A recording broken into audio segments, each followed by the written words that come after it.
before we open this discussion up to the rest of our panel, I would indeed like to introduce them. On my immediate right is Margie Orford, an award-winning journalist and internationally acclaimed writer, and the author of the Claire Hart series, as well as several children's books and works of non-fiction.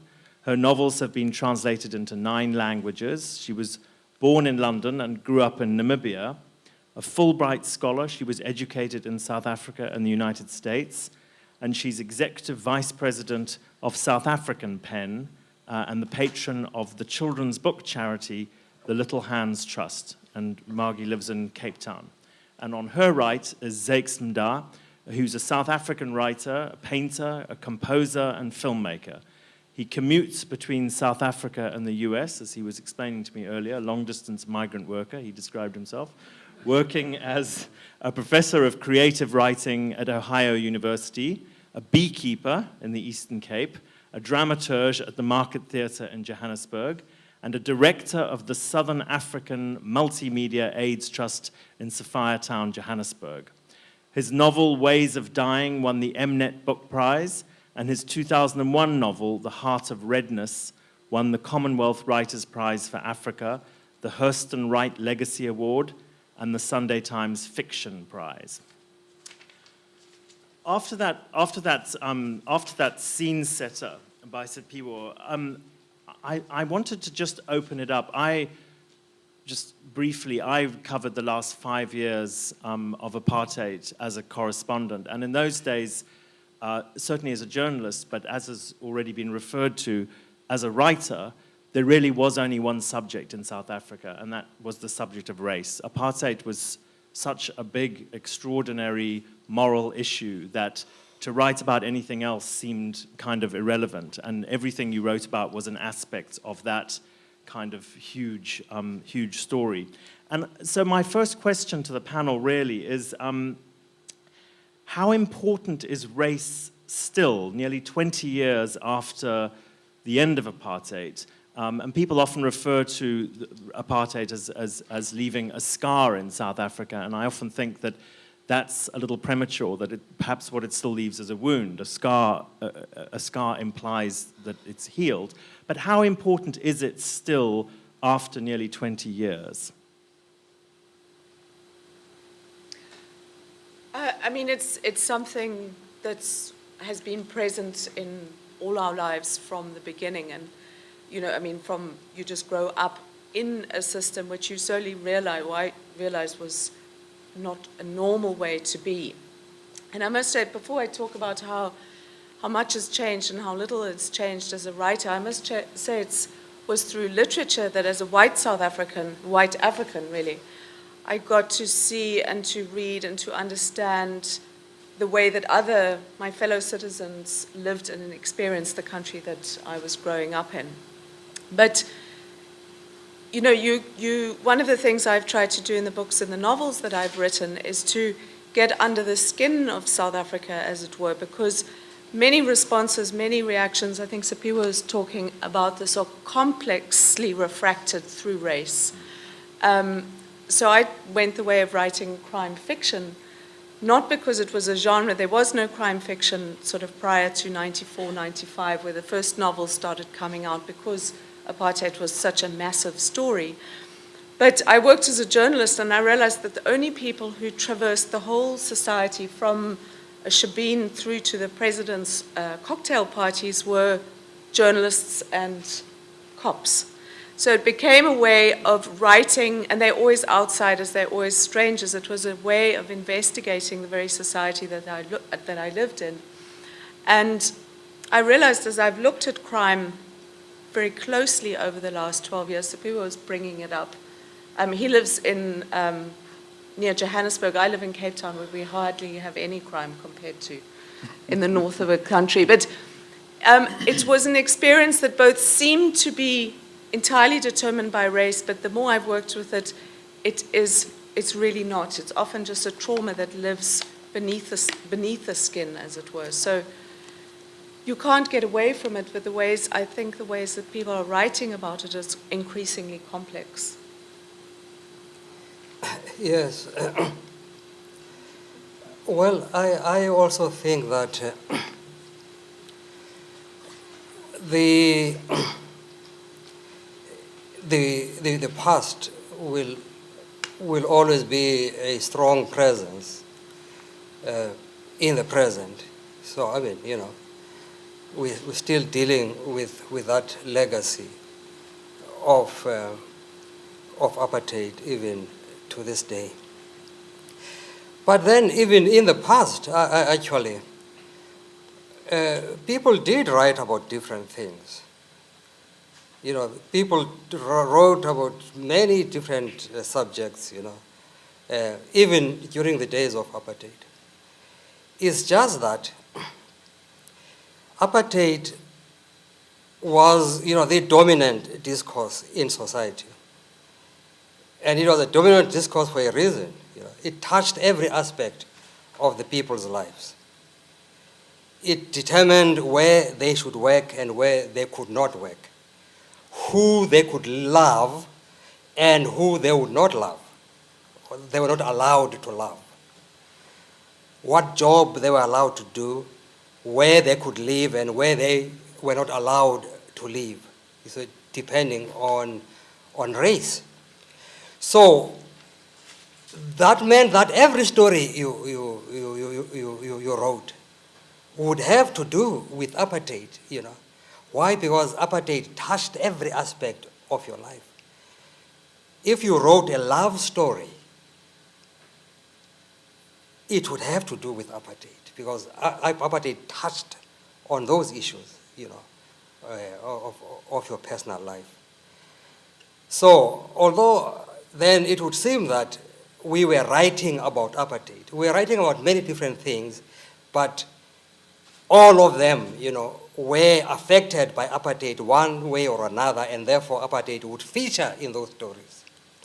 The difference now, of course, is that there are other issues, you see.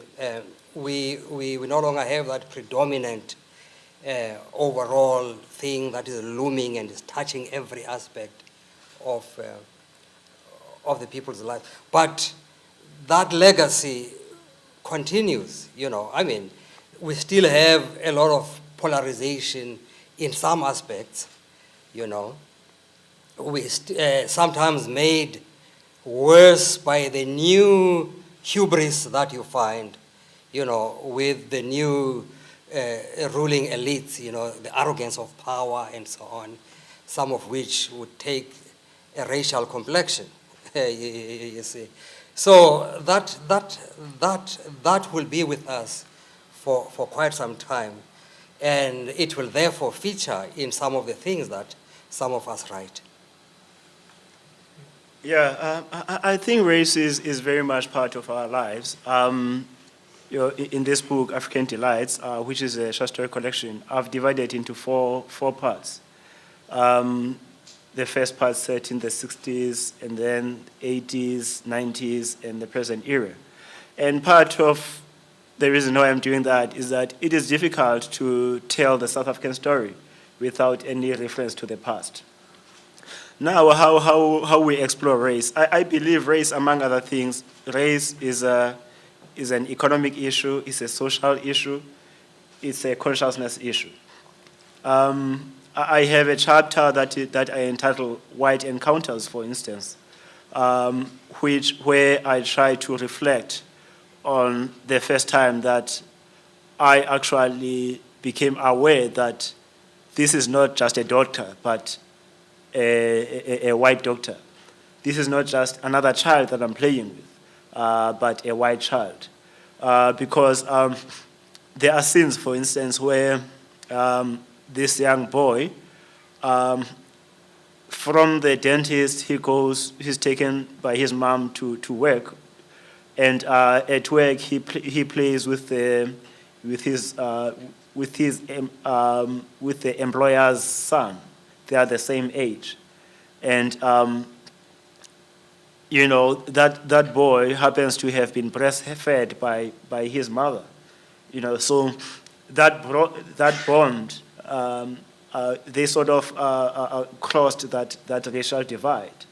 But as soon as they are separated, then that is where he is conscious of race. But, he's conscious of race, and also socially, he's on the other side of the city.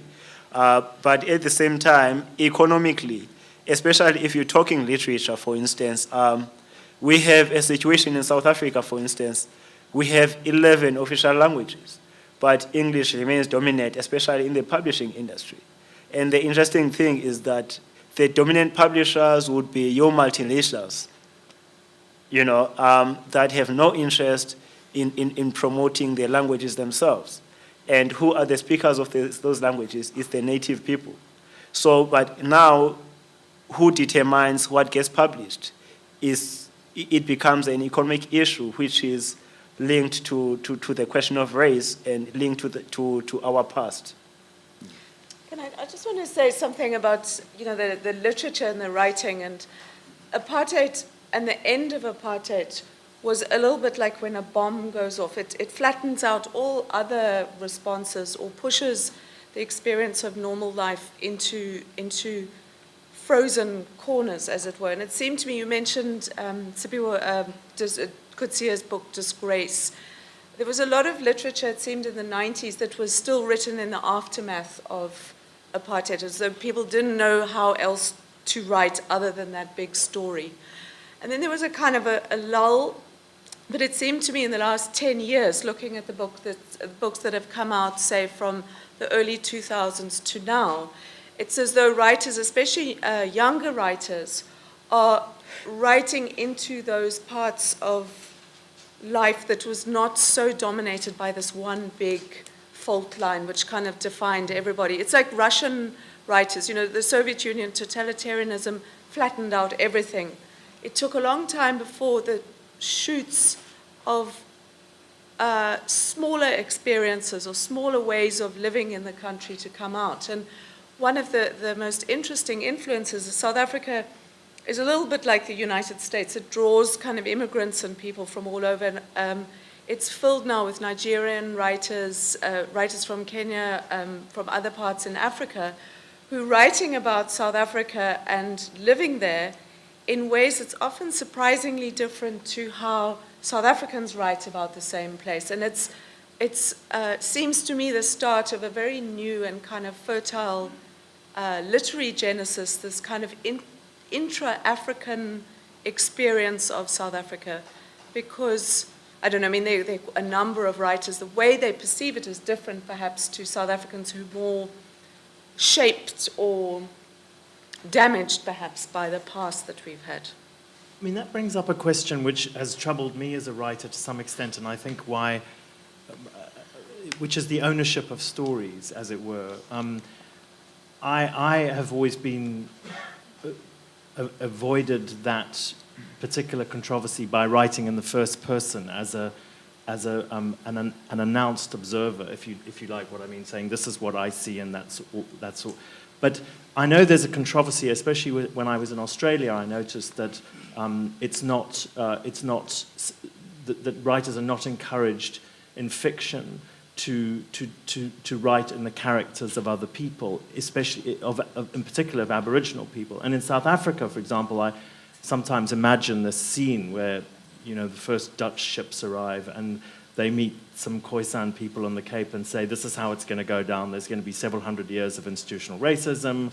We'll take the land. We'll do this and that. And then at the end, we'll send you our white liberal writers who will write stories about what it's like to have grown up under apartheid. We'll have Cry the Beloved Country and whatever. And that now there's a sort of, that it's about reclaiming a story, that stories are owned, that they are sort of cultural, that there is an element of cultural ownership. Do you think that exists in South Africa? Do you think those voices now are heard? Well, I think that even, well, with the example that you made, Cry the Beloved Country and other novels about black South Africans, but written by white liberals. During that period, we did have, black writers who wrote about themselves. We had the Peter Abrams, who wrote in English. We had Saul Plaatje, even Elia, who also wrote in English. But then we also had many writers who wrote in the indigenous languages, novels in Xhosa, in Sotho, and so on, who were very actively, telling their story, But of course, the literature that the outside world got to know about was that literature that was created, by the dominant sectors of the society, namely the white writers, the Ellen Pattons, and so on. Black writers never really lost their voice. Their voice has always been there. They've always been writing, It's just that no one was hearing it, outside the circle of readers within the country and within those communities. There's another, I think what you're asking about, who can write for who can speak, whose voice or whose body can you imagine yourself into, is an ethical question of narrative that is important in South Africa, it's important in the United States, it's important everywhere where you've got a history of trauma and of domination. And I think that the narrative, there are two requirements which I don't think can ever be reconciled. The one, I think, is that it should be compulsory for human beings to imagine the stories of others, because it puts you into their position. It makes you imagine how they feel, what they suffer, what your behavior is in relation to them. That said, the thing that one must avoid is claiming that experience either as your own or becoming the authority for that person. I mean, it's a question that comes up over and over again, is can men write women characters? Now, Madame Bovary should answer that question for anybody, but it remains a complex ethical question, I think, especially in South Africa, where positions of, where things have not been resolved, where things have, the process of reconciliation, how we hear each other, how we speak to each other is formative.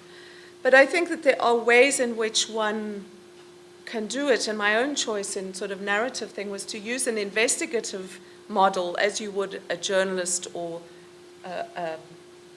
a psychologist, in which you ask people the questions about their experience and then use that. And it bothered me so much that I asked a professor of ethics at the University of Cape Town about what to do, because my work is based mainly on research and interviews with people. And he said there are two criteria. The one is that one's account must be truthful, which is so difficult for a novelist. And the other one is that it must cause no further harm. And I think those questions, for me, I keep them alive with me in my writing, and I don't think you can ever answer either of them finally. But South Africa does make you think in terms of ethical narrative all the time, position and claiming. Yeah, I think, first of all, I try consciously to not to speak of black writers as a homogeneous group. We have writers who explore a variety of themes in South Africa. And at some point, you didn't even tell, if you don't know the author or their background, you didn't even tell whether it's a black or a white writer. And which is part of the reason why I have a problem with the label black writing. In a country where the majority of people are black anyway, I don't understand why a certain component has to be labeled that way. In fact, if they were to be writing, it would be writing by the majority, and anything else outside the majority might need to be qualified that way. But in any case, in terms of the literal output there, You have works, for instance, by Lauren Biege's Zoo City. Zoo City is one of the best-selling novels, and her protagonist is black, and she is of African origin. You know, you have Ziggy Savannah, who wrote The Madams, where she sort of flips the coin and tells a story of a black woman who couldn't take herself to bossing around another black sister, so she decides to get a white maid. You know, there is Fanny Fori's Lobola, where an Afrikaner guy falls for a Pedi woman, and he is subjected to Pedi culture to negotiate Lobola and all such things. So there's that, you know, cross-reference. And Fanny Fori's Lobola actually has become a motion picture recently. It's doing very well in the market. So we have such diversity of themes, and even though I don't think there is what I can call a wave that goes that direction, but because our literature is so diverse, you find such elements here and there. Zex referred earlier to what gets exported and what doesn't. In other words, the fact that there are books published in South Africa that South Africans may read but may not be read in great numbers overseas, and the way that South Africa is perceived in countries like America, for example, there is through a sort of distorting lens. I mean, for example, you brought up earlier Oscar Pistorius, which was an absolutely enormous story here. I honestly think there were probably more column inches generated on that single story than all the rest of the coverage on South Africa for the previous 10 years. And it brings me to the next subject, which for Americans looking at South Africa, and for many foreigners, and indeed for whites in South Africa, they look at the figure of Nelson Mandela as this colossus, as this secular saint, as someone who, as he now comes towards the end of his life, is it's seen. I mean, I'm already being asked about, you know, to prepare pieces and whatever. There's a kind of huge interest in this, and I wonder if you think that the passing of Nelson Mandela will have any effect on the political situation in South Africa, or not. No. I think it's absurd, really. You'll still Look, get paid for writing your piece, No, though, I Peter. don't. It's not. But I mean, in all seriousness, Yeah. this is the way that it's seen. If you talk to people outside who don't know that much about South Africa, well, this is what they will immediately ask you. Yeah. You know, I remember way back in 1999 when the retirement of President Mandela was imminent, and many white friends would come to me and ask, "Is it true that you're gonna chase every white man back to the sea?" That's not gonna happen. I mean, you know, Thabo Mbeki came in and became president. That did not happen. After Thabo Mbeki, we now have Jacob Zuma, and it's not happening. It's not gonna happen. So similarly, I mean, the passing of one man cannot change the political situation. Yes, it will affect many of us. I mean, Mandela is respected by the whole world, you know. But in terms of changing the political situation in South Africa, I do not think so. Mandela is part of a collective.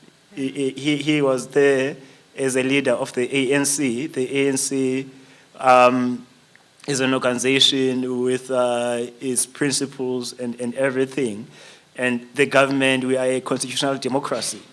You know, he is not part of government. So really, that's why I think really it is absurd. Yes, we are all anxious. It would be a great loss.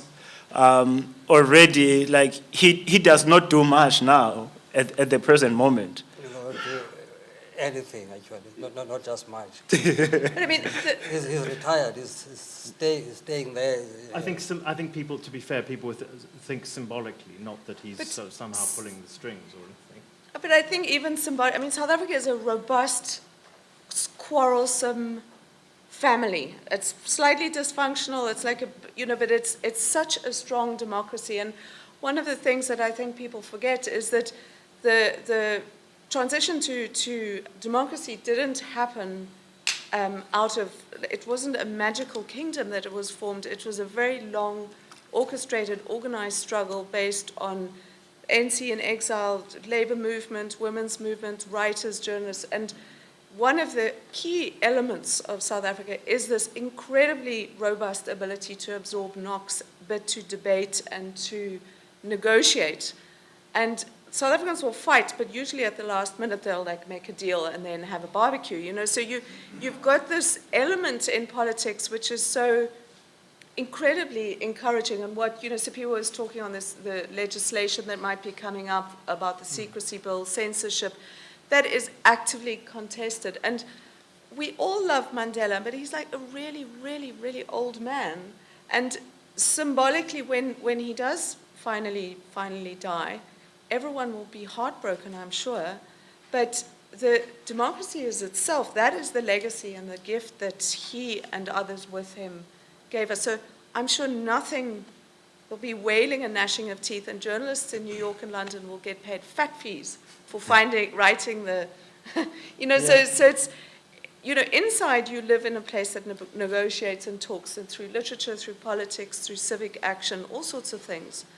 But it's a highly functioning society with very, very deeply troubled chasms into which we fall sometimes, for sure. Besides, we were very nice people. Well, yeah, unless we're trying to kill you, we're the nicest people you're going to meet. We send troops to Kar for peacekeeping. And then when they were shooting, our soldiers were like, no, we can't shoot kids. And they were shot by the child soldiers, 13 of our troops died. They did not go there prepared for a fight, I think. That's who you are. Right.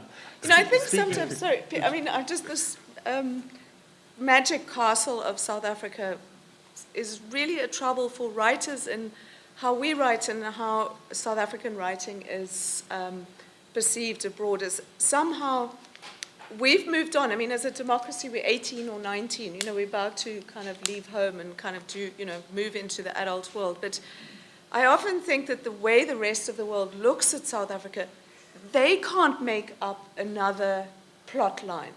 Do you know what I mean? It's like having an endless repeat of a soap opera. And we do embarrassing things like invade other countries and, like Olympic stars shoot their girlfriends and, we play to type quite often. But the narrative and the stories are so much more complex. And that really is coming out, I think, in literature, in films, and especially in younger people who apartheid, you ask a 16-year-old and they'll say, apartheid, the Second World War, and Joan of Arc is something that happened, even though in their everyday lives they live the symptoms of it. But speaking of dysfunction, I think South Africa toggles with Brazil to have the highest Gini index in the world, the measurement of socioeconomic disparity. So in that sense, that's more than, that's not functional insofar as there's a big section of South African society who really aren't at the table, as it were. What as writers, what does one do? How does one approach that? These are people who you were talking about. What people can afford. They can't afford books. There are failing literacy rates. That seems to me that is an enormous challenge that still sits there. Yeah, well, for us as writers, we can barely fight anyone. So what we do, we tell the stories. I remember my first novel, When a Man Cries, which is set in my hometown, where at the time there still is, bucket system for toilets. I cannot describe it, but think of pit latrines. And reading that in Joburg, and this guy, Professor Khosile, was there. This guy says, but this story is so archaic. But it is happening that was back in 2007. It is 2013, but if you go to my hometown, you'd find places where there's no running water, where people still use buckets for toilet, So that is the dynamism of our society. So as writers, we try to project that, we try to raise that to the awareness of the society, the broader society. And I'm not sure beyond that. For instance, my uncle here was in South Africa a couple of weeks ago, last week actually, where he was part of a movement that deals with very bad situation in schools in the province. Maybe you can speak more about that. Amen. Well, yes. What he's talking about is some problems in some provinces, especially in the Eastern Cape, where there is no infrastructure, there are no classrooms and sanitation and so on. And all these problems, of course, especially in that province, have impacted the education of the kids very much. As you heard, I spend most of the year in Ohio, where I teach creative writing. I was invited to South Africa by young people, university students, and high school students who have formed themselves into an organization called Equal Education. And their role is to pressure the government, to force the government actually, by various means, to provide equal education for every South African. And so I was part of a group that was invited to tour the various schools to see for ourselves the bad conditions, some of which are even worse than what used to be in that province, because I went to school in that province 50 years ago when I was at primary school, during apartheid, during Bantu education and so on. So what we found there was that the problems have nothing to do, for instance, with lack of resources, because there is money in South Africa, but it was mostly what the people there call lack of capacity, which in other words, I see mostly as, incompetence, which also has its roots, of course, in some of the history of the place. And also lack of accountability, in that the central government has given that province, billions of dollars to build classrooms and so on. And a lot of that money, after a year or two, was returned to the treasury because it was not used, you see. Whereas there are dire conditions there. But what impressed me, of course, with the whole exercise was that the young people themselves have taken it upon themselves to change that situation. They take the government to court, they pressure the government. After our tour, they summoned the officials there and the ministers in the province to come and answer and explain to us why the situation was like that. And they came, and they had to answer this question. So it is things like that make some of us continue to be very optimistic about South Africa and the future there. See, when young people take it upon themselves to do these things and to make government accountable, you see, and by various means. So that was generally what that's what he's talking about. This equal education thing. Thank you. But before I open it up to questions, which I will do in a couple of minutes, so think of anything you'd like to ask. I just wanted to ask one last question, which is, since this is a PEN event, has been a PEN issue, which we've referred to a number of times, which is, I wonder, I mean, I'd just like to know, and I'm sure some of the audience would like to know too, just where we are with this amended secrecy bill. Is it something that should worry us as writers? I mean, South Africa, as you've mentioned, it may be messy, it may be vocal, but it's this wonderfully energetic and dynamic democracy.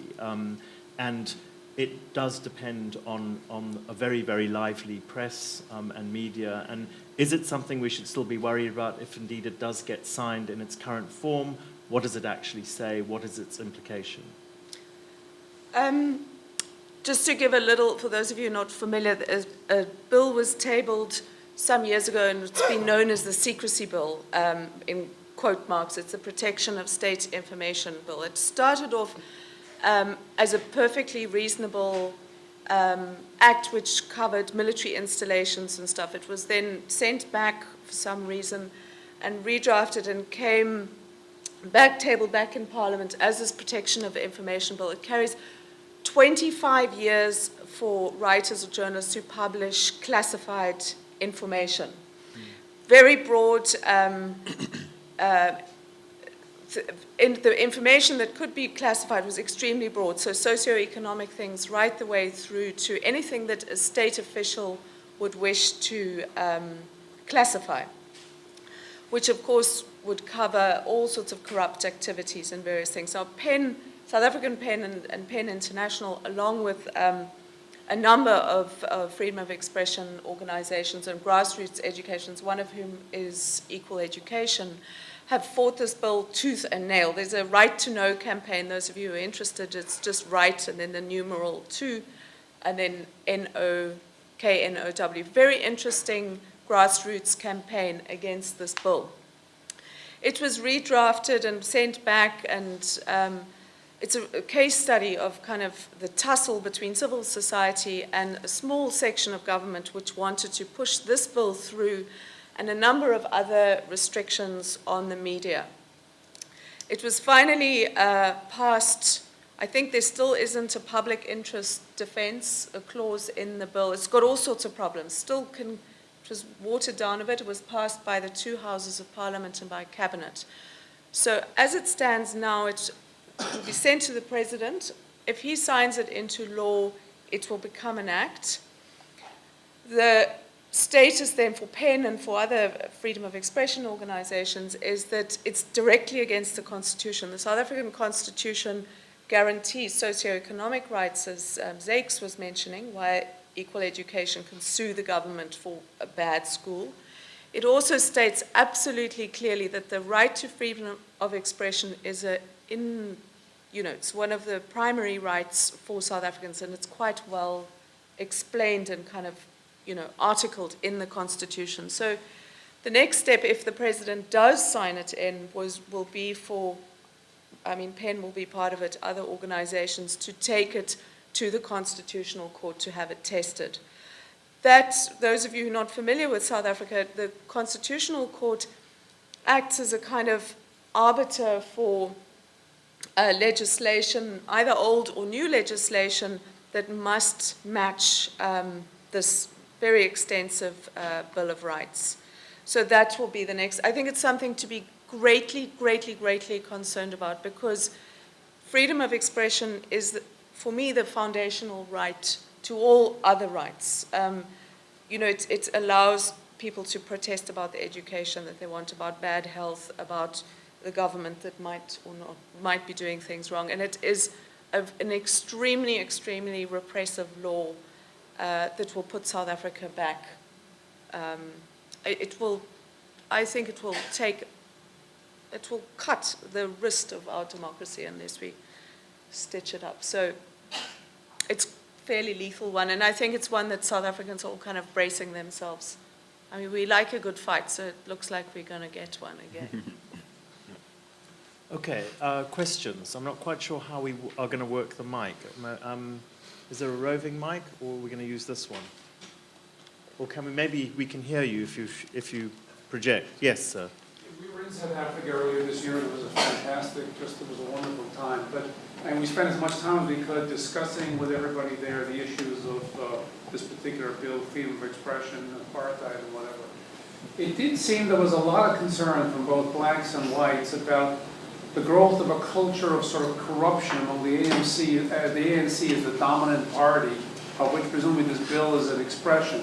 And just overall concern that it was not necessarily an opposition that could clearly take control in South Africa and provide some balance, that it was sort of a balance, they were sort of a dominant party, and because of that, inevitably, human nature being what is, would lead to corruption. Your thoughts?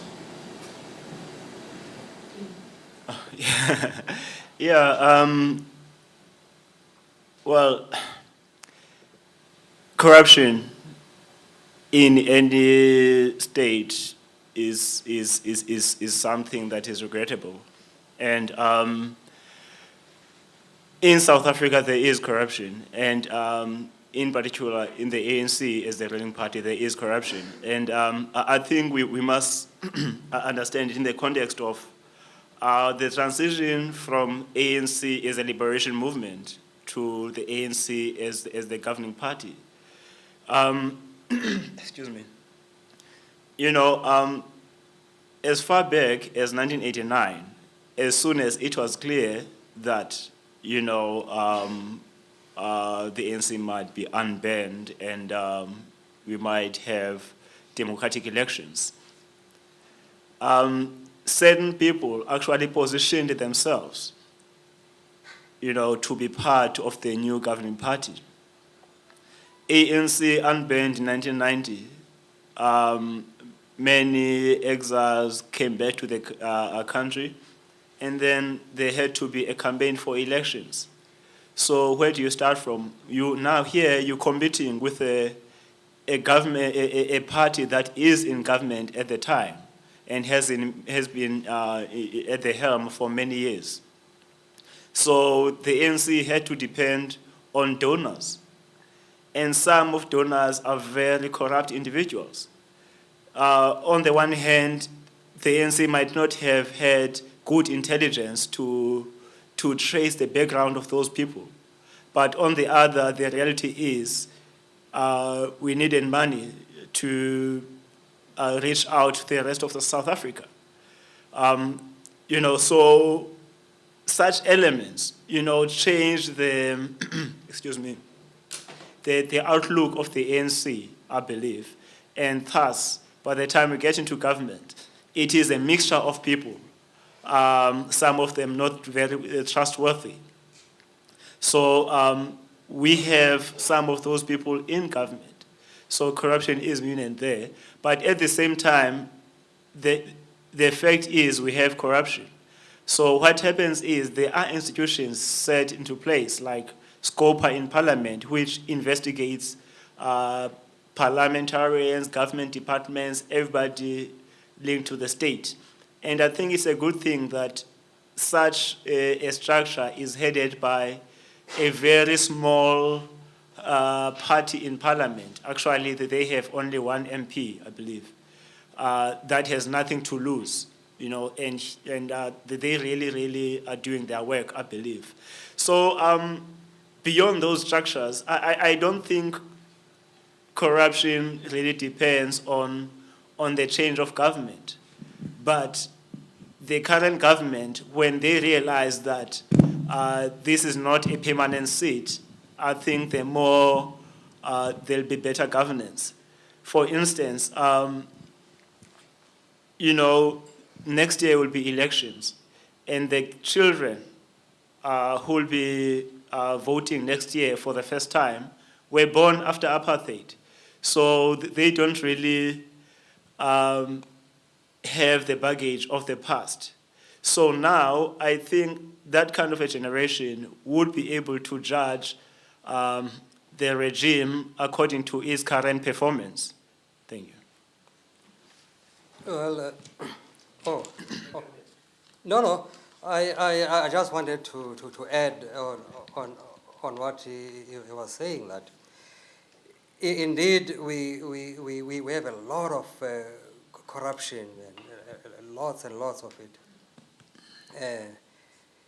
both in the government sector and in the private sector and so on.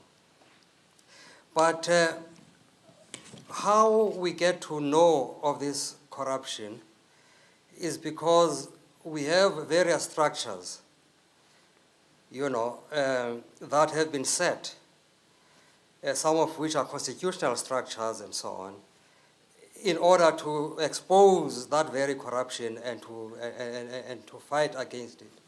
We have a very robust press, without which, we would never know about this corruption, you see. It is exposed every day in the papers precisely because we have a free and robust press. We also have those institutions which are statutory institutions, some of them, which, whose function is precisely to root out that corruption and so on. So, that's the good and the bad of it, and the bad and the good of it, you see. Yeah. I also think it would be a mistake to see the government and the state or the ANC as entirely corrupt and everybody else is not. I mean, that's one of the ways in which it's often represented. I think that's, there is, as they said, there's a massive amount of corruption. Equally, there are a great number of people who refuse to behave in that way, like Tuli Madonsela, who's our public protector.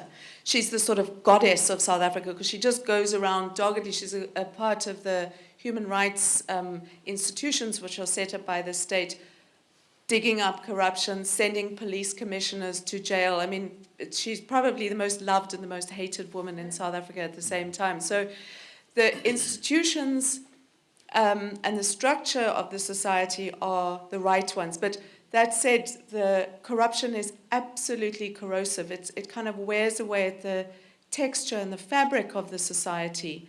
And what always worries me is that you'll get to a certain point of fatigue where people will just give up. Civil society will just say, that's how it is, just roll over, pay, that kind of thing. So that's what needs to be safeguarded. And this secrecy bill, if it comes in, will make it almost impossible to expose corruption. It's kind of really, and it's a tipping point. It's that 18-year-old tipping point.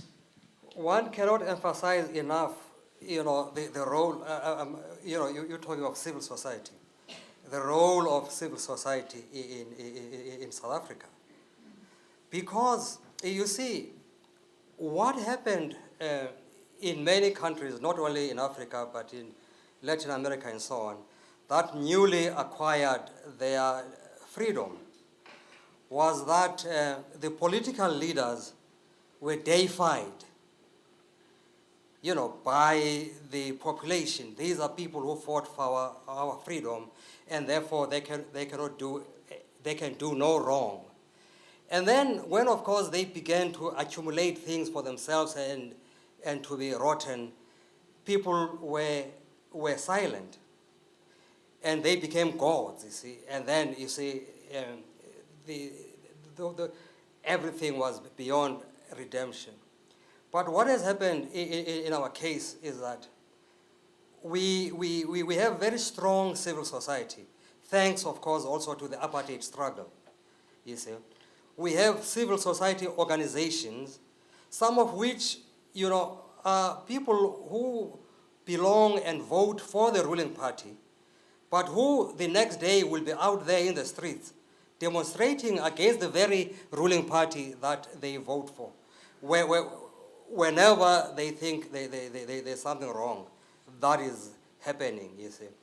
So the strength of civil society such as the organization, I mean, like Equal Education and so on, which has taken the government from time to time to court for this or that. All those are civil society organizations, that are there to safeguard, our freedoms. I think one of the most fascinating and impressive things about post-apartheid South Africa is even the constitutional commitment to linguistic diversity. As you said, 11 official languages. I'm fascinated how that works, just day to day. Does that mean that all, say, governmental information is, governmental business is conducted in 11 languages, or how does information move through the linguistic groups? And then the second question is, you mentioned the inequalities in the dissemination of literature because of the dominance of English hegemony. Is that being affected by new media, by online publishing? Is there online access throughout all the linguistic communities, and is that affecting how writers are able to publish and distribute their work? I'm going to ask Sapua to answer that, but we speak 11 different languages amongst South African, and then I think the government speaks governmentium, which is what governments all over the world seem to speak, and none of us understand it. Yeah, we have 11 official languages, and we have structures set up to promote the use of such languages. One of those structures, for instance, is the Pan South African Language Board, and the national broadcaster has got a radio station for each of the 11 official languages. So structures are there, and what that means also is that every citizen has got a right to receive correspondence in the language of their choice. And then in provinces, we have 9 provinces in South Africa with premiers and ministers at provincial level.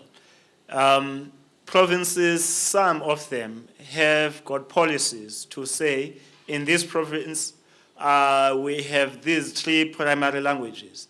In other words, in the case of Eastern Cape, they would have isiXhosa, Afrikaans, English, and Sesotho, because communities in that province speak those languages.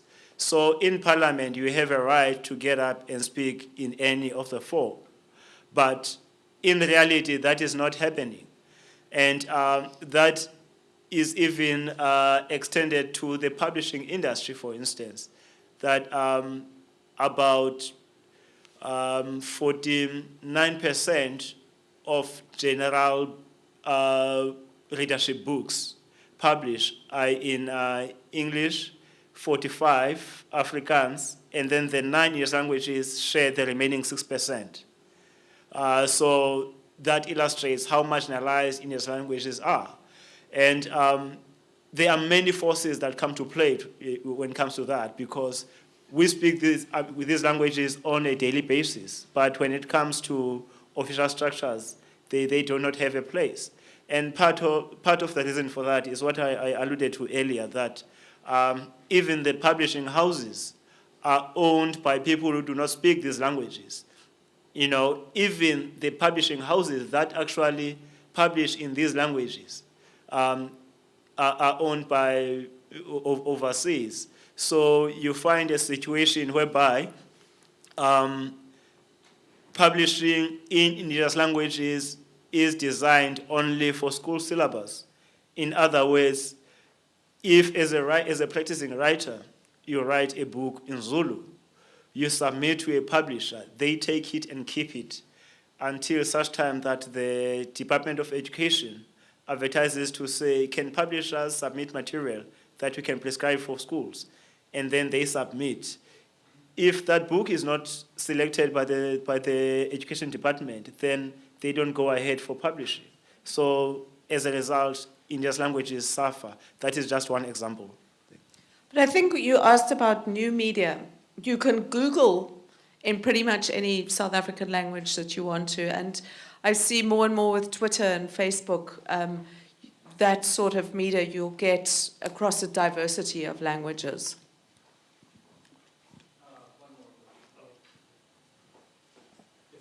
If there are other questions, if you want to come here to the mic, you can line up. Okay, there's just one here first.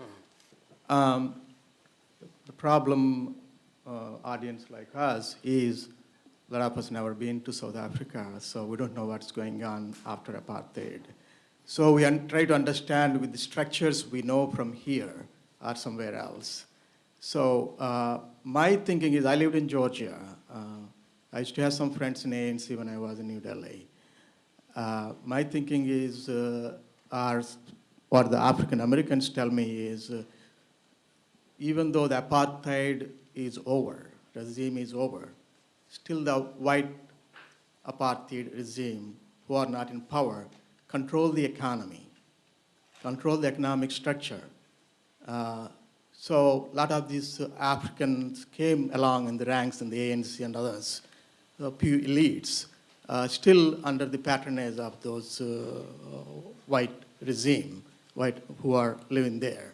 So that's why some of the miners, shooting of the miners and others happened in recent past. So to bring it back home here, even though we have a president, a black president in America, we still have a lot of discrimination and problems with the black people here, even though we are minority or majority there.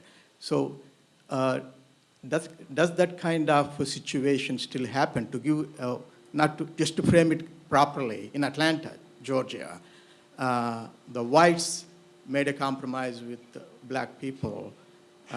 Blacks are in power, but the whites, they control in South. So if that South African situation now is similar to that, and is that affecting the expressing voices or whatever? Yeah. Well, South Africa, we talked about it earlier, that economically is hugely imbalanced. And one of the challenges is to transform a society. So what do you do to redress the imbalances of the past? And one of the instruments that are used by government, for instance, is the Black Economic Empowerment. Unfortunately, with all its noble intentions, the Black Economic Empowerment has not succeeded thus far, because any process can be abused. And it is the strategy that unfortunately has been affected a lot by corruption. So, you know, the economic imbalances, you find them in almost every aspect of our society. And that is one of the major challenges. I think, you know, recently the national government adopted the National Development Plan, which looks into development in South Africa from now up to 2030. It is a wonderful plan, but again, the implementation might be something else. Perhaps the most helpful way for me to think about it, South Africa, is to think as a Marxist. And if you look at the shift as in South Africa as a racialized class system, you will find a much more nuanced way of understanding who owns the economy, who doesn't, how you've got a replication of a small white elite with now a white and a black elite, and very, like in Brazil, almost no structural change to the economy, which would allow a spread of income. So I know it's not the usual thing for Americans to think like Marxists, but it's much more helpful because it gets you out of thinking of the somatic qualities of race as some kind of explanation as to why people are rich or poor. If you start looking at the economics of it, apartheid makes more sense, and post-apartheid also makes more sense. And McCarthy's not around, I've heard. A simple example, for instance, because when you talk about BEE, it's very broad. South Africa started a housing project as far back as '96, if I'm not mistaken. And to build houses for people who are believed to be poor, have no jobs, or earn within a certain bracket of income. And thus far, millions of houses have been built. I forget what the exact number, that houses that were built last year alone. But that kind of intervention needs to have a beginning and an ending.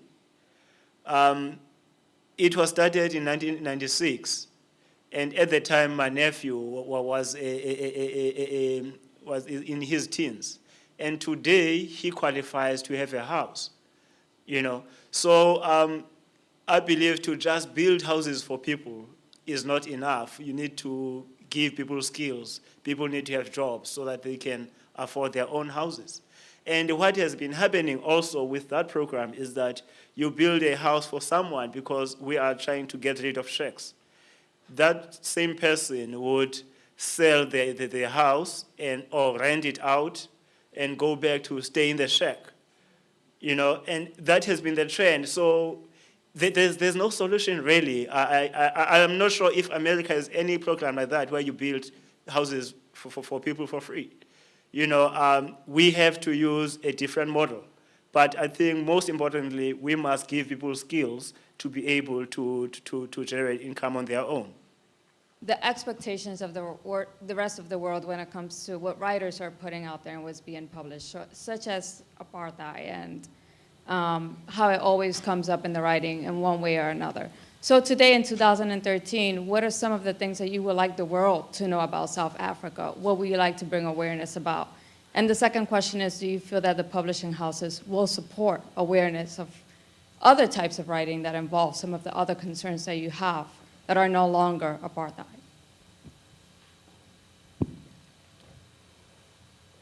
So, well, I mean, publishers have been very supportive of South African writers, but our local ones definitely have. I think perhaps, those of you interested in finding more about how we're going to survive after the disappearance of Nelson Mandela, if you look at books that are being published, you can buy them online, download them, South African novels. What's fascinating is how people are writing into being how people live in South Africa. It's very interesting urban culture.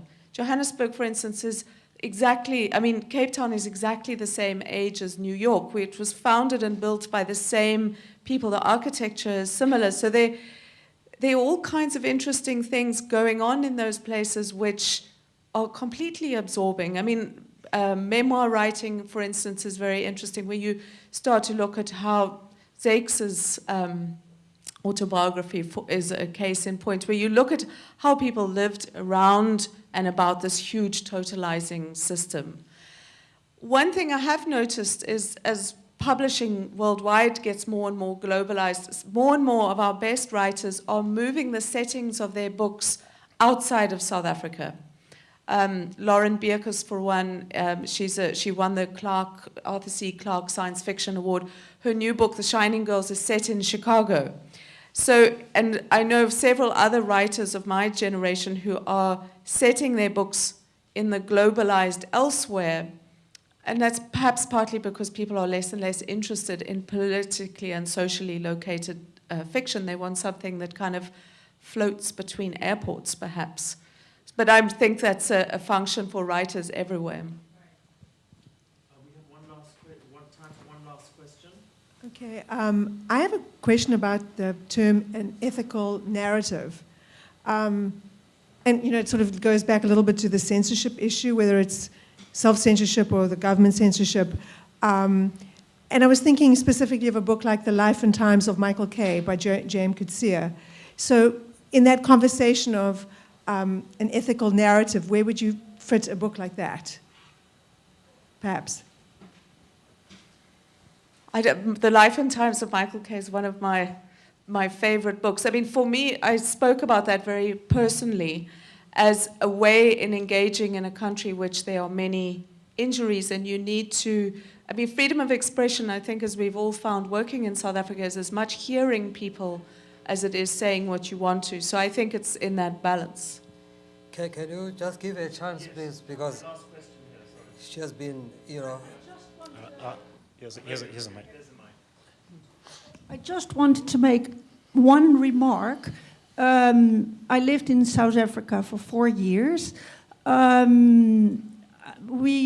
a meeting with publishers of the Association of Booksellers and Publishers that told me that from 45 million South Africans, I think you are. We're 50 now.